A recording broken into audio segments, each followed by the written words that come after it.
Good afternoon বন্ধুরা। তো দুপুরবেলা রান্নাবান্না শুরু করে দিয়েছি। দেখো কাঁঠাল বিচি সিদ্ধ দিয়েছি, ভর্তা করব। বেশি করে পানি দিলাম, কাঁঠাল বিচি সিদ্ধ হতে অনেক টাইম লাগে এগুলা। তো এখানে হচ্ছে কাঁচা আম, তারপর ডাল ধুয়ে রেখেছি। তো ডালটা আজকে একটু অন্যরকম করে রান্না করব। অন্যরকম বলতে আমি আসলে এভাবেই রান্না করি বেশিরভাগ টাইমে, যদি তাড়াহুড়া না থাকে।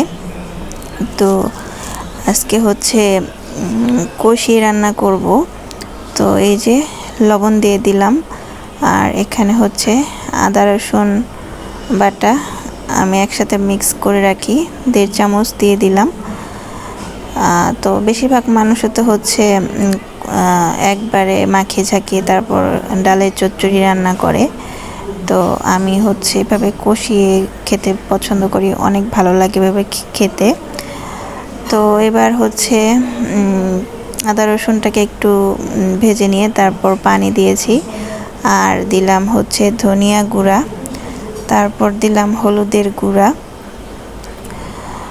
আর এরপর দিচ্ছি হচ্ছে মুরগির মাংসের মশলা। তো আমি মুরগির মাংসের মশলাটা যে কোনো রান্নার মধ্যেই দিয়ে থাকি। এটা দিলে আসলে আমার কাছে মনে হয় রান্নার স্বাদটাই অন্যরকম লাগে, অনেক ভালো লাগে খেতে। তো এরপর হচ্ছে আমি দিয়ে দিচ্ছি 1 চামচ মরিচের গুঁড়া। আসলে কাঁচা মরিচের অনেক দাম, এর জন্য মরিচের গুঁড়াটা একটু বেশি দিলাম।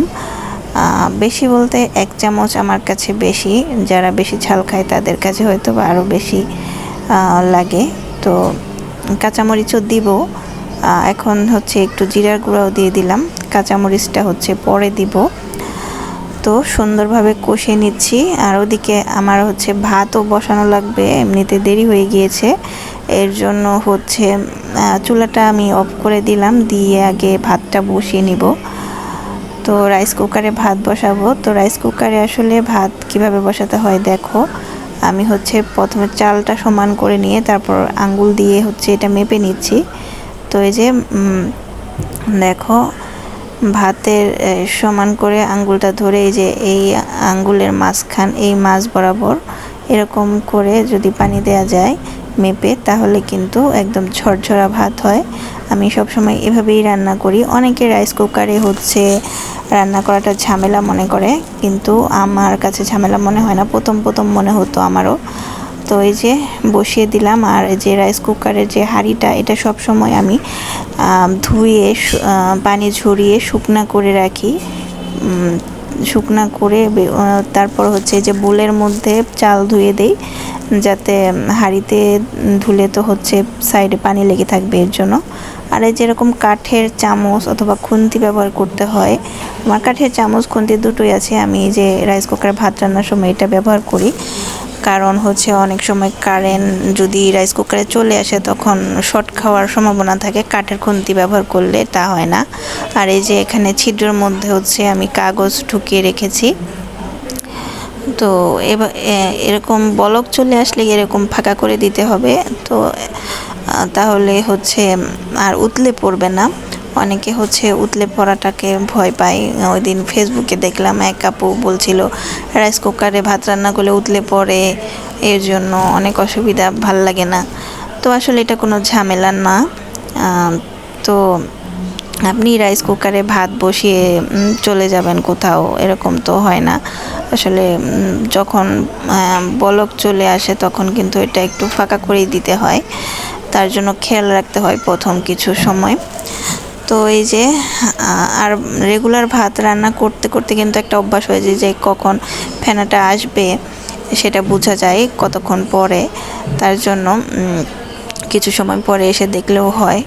তো এই যে আমি হচ্ছে ডালটা দিয়ে দিলাম, আর হচ্ছে কাঁচামরিচ কেটে দিচ্ছি এখন কাঁচি দিয়ে। তো দিয়ে তারপর ডালটাকে ভালোভাবে কষিয়ে নিতে হবে। তো তোমরা কারা কারা এভাবে আমার মতো ডাল রান্না করো কষিয়ে, কমেন্ট করে জানিও। আর এভাবে খেতে তো যারা খাও তারা জানো কতটা মজার। তো আমি ভালোভাবে কষিয়ে নিচ্ছি। তো এবার হচ্ছে পানি দিয়ে দিচ্ছি। আমি পানি এখানে দিচ্ছি 2 কাপ। তো 2 কাপ পানি দেওয়ার পরে হচ্ছে আমি যখন খুন্তি দিয়ে এটা নাড়া দিলাম তখন আমার মনে হচ্ছে যে পানিটা একটু বেশি হয়ে গিয়েছে। তো যাই হোক, বেশি হলে সমস্যা নেই, বেশি হলে কি করবে, চুলাটা একটু বাড়িয়ে দিতে হবে আগুন। তো আমি এই মুহূর্তে আগুনটা একদম বাড়িয়ে দিয়েছি আর হচ্ছে ঢাকনা দিয়ে দিলাম বলক আসা পর্যন্ত। তো এই তো বলক চলে এসেছে। এই মুহূর্তে কিন্তু ঢাকনাটা খোলা রাখতে হবে যাতে পানিটা একটু শুকিয়ে যায়। আর চুলার আগুন কিন্তু এখন বাড়ানোই থাকবে। তো পানিটা একটু শুকিয়ে নেক, তারপর দেখাচ্ছি। এদিকে হচ্ছে আমি কিছু আলু ধুয়ে নিচ্ছি, আলুর ডাল করব। তো বেশি করেই বানাচ্ছি, 2 বেলা যাতে হয় সেজন্য। তো সুন্দর করে এটা পরিষ্কার করে নিচ্ছি। নিয়ে চুলাটা যখন খালি হবে তখন আলুটা বসিয়ে দিব। চুলায় যেহেতু এখন ডাল আর হচ্ছে কাঁঠাল বিচি আছে। তো এই যে ডালের পানিটা মোটামুটি শুকিয়ে এসেছে। তো এখন হচ্ছে আমি ডালের মধ্যে কাঁচা আমগুলো দিয়ে দিচ্ছি, দিয়ে এটাকে ঢাকনা দিয়ে রেখে দেব, তাহলে পানিটা শুকিয়ে যাবে। আর এ পর্যায়ে আগুনটা একটু কমিয়ে দিতে হবে, একদম কমিয়েও না, মানে একটু মিডিয়ামের থেকে একটু কম। তো এরকম করে দিয়ে আমি এটা ঢাকা দিয়ে রেখে দিব। তো এই তো দেখো, মোটামুটি পানি কিন্তু শুকিয়ে এসেছে, আমি ঢাকা দিয়ে রেখে দিয়েছিলাম। এখন আবার ঢাকা দিয়ে একদম অল্প আছে রেখে দিলাম। আর এদিকে আলুটা সুন্দর করে ধুয়ে পানি দিয়ে রেখেছি হাঁড়ির মধ্যে, আর একটু লবণ দিয়ে দিব যাতে তাড়াতাড়ি সিদ্ধ হয়। এদিকে দেখো, রাইস কুকারে আমার ভাতের মধ্যে অলরেডি ভালোভাবে বলক চলে এসেছে। আমি নেড়ে চেড়ে একটু ছড়িয়ে দিচ্ছি যাতে পুরো গরমটা চারিদিকে ছড়িয়ে যায়। এরপর হচ্ছে এই যে বলেছিলাম একটু করে ফাঁকা করে দিতে হবে, তো এরকম অল্প একটু আমি ফাঁকা রাখলাম যাতে উতলে না পড়ে। আর এদিকে আমার ডালটা মোটামুটি হয়ে এসেছে। এখন হচ্ছে এটা অন্য একটা বাটিতে ট্রান্সফার করে নেব, কারণ এত বড় কড়াইয়ে তো আর রাখা যাবে না। তো আগুনের মধ্যে আমি ইয়াটা দিলাম, বোলটা দিলাম, দিয়ে হচ্ছে ডালটা দিয়ে দিচ্ছি। একটু হালকা পানি পানি আছে ডালের মধ্যে। এখন বোলের মধ্যে দিয়ে ঢাকা দিয়ে অল্প 5 মিনিট রেখে দিলেই ডালটা হয়ে যাবে। তো এই যে ডালটা হয়ে গেছে, এখন হচ্ছে নামিয়ে নিব। নামিয়ে নিয়ে আমি হচ্ছে আলুটা বসিয়ে দিব। তো আলুটা আমি কড়াইয়ের মধ্যে ট্রান্সফার করেছি, কারণ হাঁড়ির মধ্যে আসলে অল্প পানি দিয়ে ওটা হবে না, যেহেতু অনেকক্ষণ টাইম লাগবে এটা সিদ্ধ হতে, আর বেশি পানি লাগবে, আর হাঁড়িতে দিলে উতলেও পড়ে যায়। এই জন্য কড়াইয়ের মধ্যে দিলাম। এই ফাঁকে আমি বাকি কাজগুলো সেরে নেব।